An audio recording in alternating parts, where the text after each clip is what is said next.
Welcome back to class. Today, we are tackling the single biggest dream killer in history. It is the silent reason why your business idea is still just an idea, why your body isn't in shape, and why you are watching this video instead of doing the thing you know you should be doing. We are talking about procrastination. Most people think procrastination is a time management problem. They buy planners, they set alarms, and they make to-do lists. And yet, they still fail. Why? Because you cannot manage time if you cannot manage your emotions. Today, I will show you the actual mechanics of why you wait, and exactly how to break the cycle.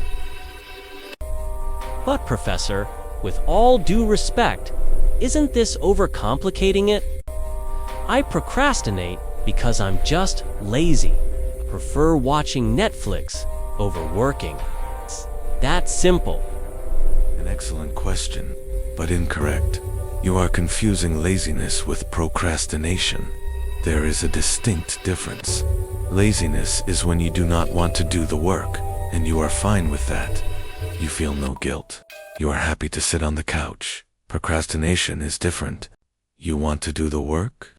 You know you should do the work, but you feel physically unable to start. It is painful. If you were truly lazy, you wouldn't be watching a video on how to stop procrastinating. You are not lazy. You are blocked.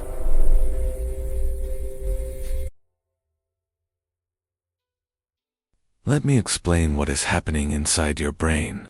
Imagine you are here, and the task you need to do, let's say, studying for an exam is over there behind a door. Between you and that door, your brain builds a massive barrier. Psychologists call this the wall of awful. This wall is made of bricks, but not clay bricks. These bricks are named anxiety, boredom, insecurity, and fear of failure. When you look at your textbook, your logical brain says, I need to study. But your emotional brain, the amygdala, sees that wall of awful and screams, threat detected. Your brain reacts to that essay the same way it reacts to a lion. It triggers a flight response. Netflix isn't laziness. Netflix is the emergency exit. You are running away from the negative emotions attached to the task, not the task itself.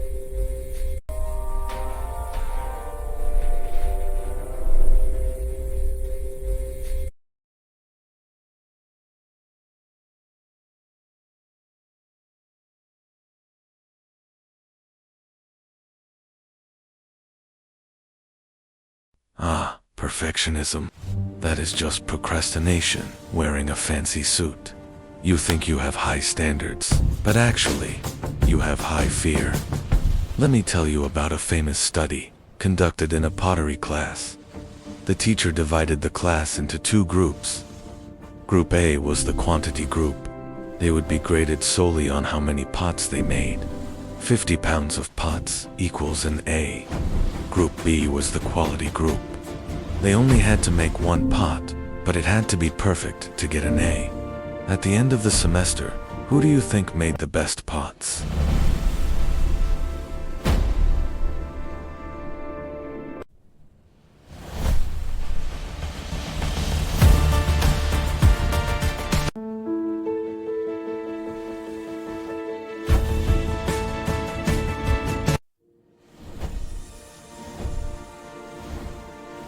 No, it was the quantity group. Because they were busy making pot after pot, they made mistakes, learned from them, and got better. They weren't afraid to fail because their grade depended on weight, not beauty. The quality group sat around theorizing about the perfect pot. They were paralyzed by the fear of making something ugly. In the end, they had nothing but piles of sketches and a mediocre lump of clay. Your need for it to be perfect is the exact thing stopping it from existing. You cannot improve something that you have not written. But Professor, I actually work better under pressure. I wait until the night before, the adrenaline kicks in, and I get an A. So, technically, procrastination works for me.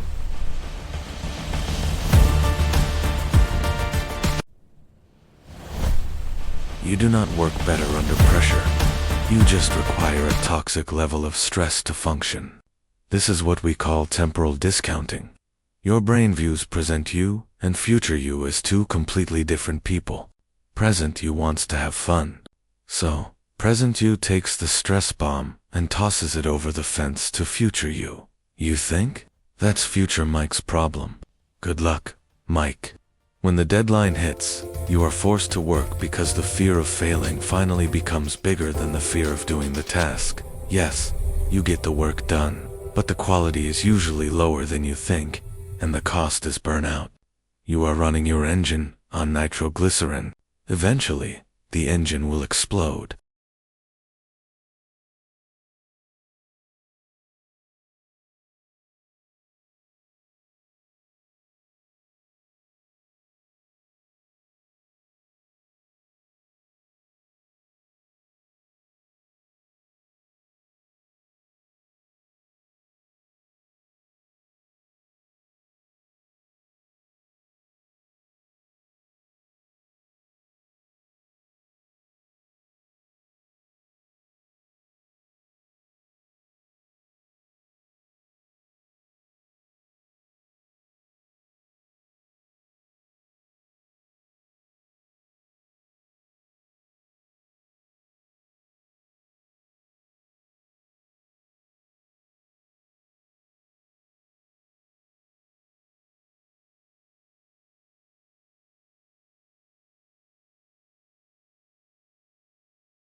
We do not climb the wall.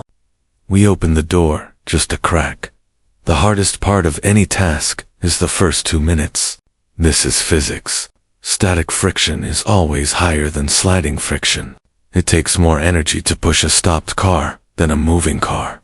Your homework is to use the 5-minute rule. Here is the contract. You do not have to finish the essay. You do not have to clean the whole room. You only have to do it for 5 minutes. Tell your brain, I will write for 5 minutes, and then I am allowed to quit.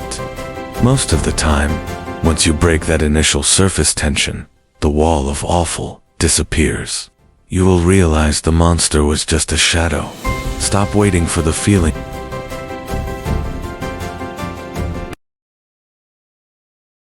Tell your brain, I will write for 5 minutes, and then I am allowed to quit.